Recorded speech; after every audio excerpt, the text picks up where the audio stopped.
I'm speaking with Dr. David Dangerfield about nerve grafting surgery for erectile dysfunction, a procedure that he has developed alongside his colleague, Professor Chris Coombs. Dr. Dangerfield, what has the research looked like so far for this procedure?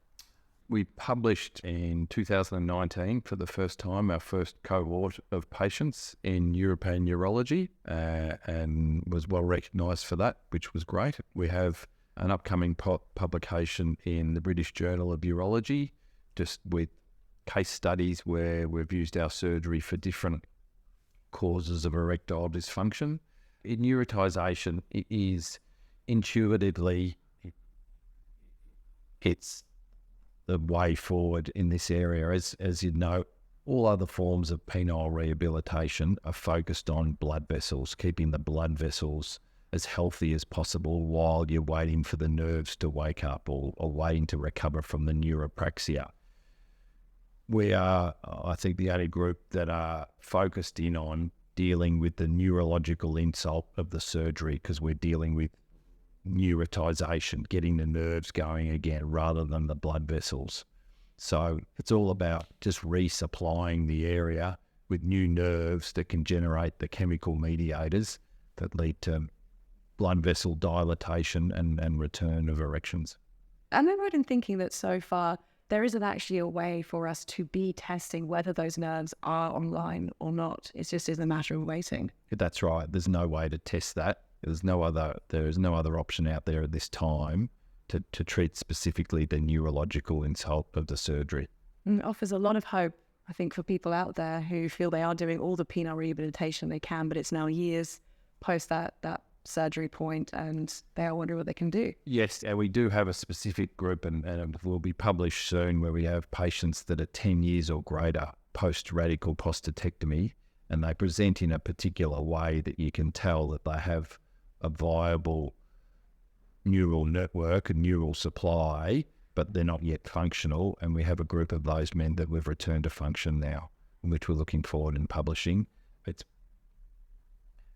very important to check with those patients that they haven't had any scarring. Usually that far down the track, they'll have corporal scarring, but we confirmed that that hasn't occurred. It's a small group at this stage, but we've returned them to function. So that's very encouraging. It's great. How many men were in that particular trial? There were 8 in that trial and there were 6 that returned to function. And then they present all in a particular way.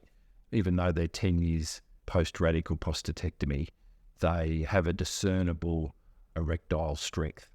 So there's a viable mechanism there still. So they have a discernible erectile strength, but they'll turn up and say, oh, look, I have a 20% or a 30% erection, but I'm not functional. But because they've got that discernible strength, we've been able to get them back to function. If a patient presented 10 years down the track and they had no mechanism at all, I still think they'd probably struggle. So looking into the future, what would you most like to see for this procedure? Where would you like it to go? Well, our next step really to legitimise the procedure itself is to have other units on board. We've had a lot of interest from overseas, particularly North America. So we're looking still to find the right unit there, which is a team of a urologist and a microsurgeon to duplicate the procedure. So we'd be very happy to share all our work with that unit and hopefully get the same results that would lead to a greater acceptance of the procedure and hopefully one day come into the mainstay of urology. So right now, I'm right in thinking the only unit is yourself, Professor Coombs, in Melbourne, Australia. That's correct. So if there are any urologists that are listening to this video right now, are you open to having discussions then about? Most certainly. Most certainly. Well, it's always a urologist and a microsurgeon, and the microsurgeon with the skill set around nerve grafting is what we're. It's a very specific sort of team. It's something that. Yeah. But we'd be very happy to collaborate. Are there any current or future trials potentially that men could sign up for nerve grafting? At this stage, we don't have any trials because they're really usually run through a public unit and it's not funded for in our system. But we're looking for those opportunities to develop the procedure further. And so the participants from the research done so far has been private? They've all been through the private system. And thank you so much for your time. And if somebody wants to know about the next steps involved in reaching out to you, to ask more about this procedure, what can they do? They can just contact the rooms at Complete Urology Care, and they'll be given the up-to-date information on where we're at and potentially an appointment.